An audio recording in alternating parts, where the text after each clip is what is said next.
আসসালামু আলাইকুম, সবাই কেমন আছেন? আশা করি যে যেখান থেকে আমার ভিডিওটি দেখছেন আল্লাহর অশেষ রহমতে ভালো আছেন।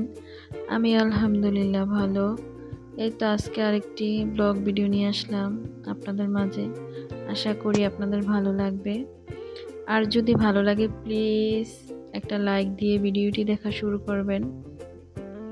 অনেকেই ভিডিও দেখেন কিন্তু সেই পরিমাণে লাইক আসে না, প্লিজ একটা লাইক দিয়ে দিবেন।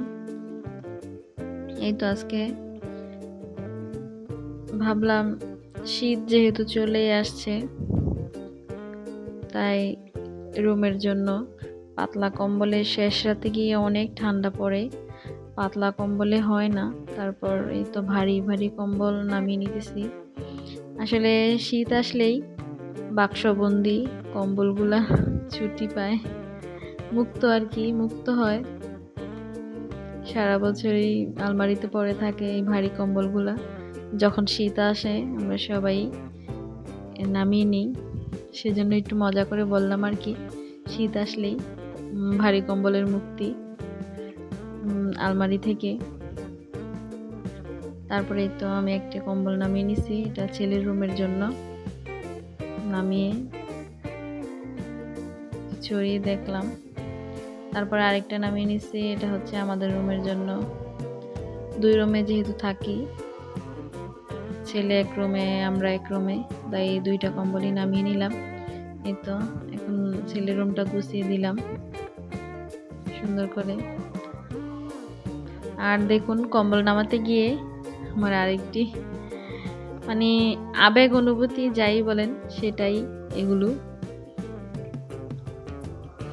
আমার ছেলের বয়স 14, সেই 14 বছর আগে আমি এই বাক্সবন্দি করে রাখছি। এগুলা আমার কাছে অনেক দামি। আসলে আমার ছেলে যখন জন্ম হয় পৃথিবীতে, প্রথম হসপিটালের নিচ থেকে এই গেঞ্জিগুলা এনে ওকে পরানো হয়েছিল, ফার্স্ট আর কি, প্রথম কাপড় চোপড় ওর বলতে পারেন।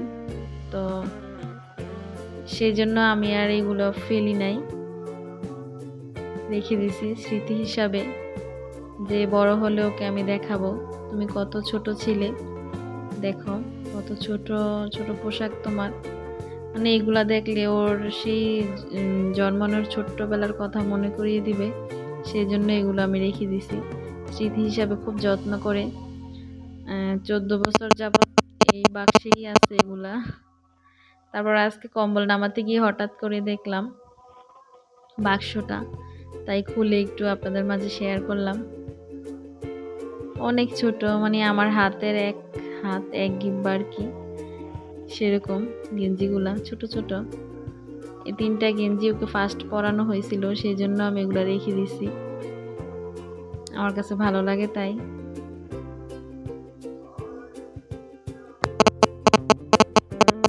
আর এটা একটা ন্যাপকিন, মানে আমার বোন বানিয়ে দিছিল, আরো অনেকগুলোই বানিয়ে দিছে, আমি একটা রেখে দিছি স্মৃতি হিসাবে, যে ওকে বড় হলে দেখাবো যদি আল্লাহ বাঁচিয়ে রাখে।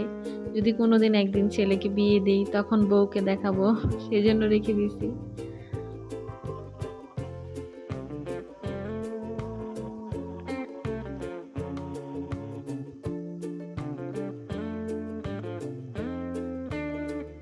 এগুলো গুছিয়ে আবার এখন আমি রেখে দেব। আর এই তো আমার রুমেও কম্বলটা রেখে দিলাম গুছিয়ে।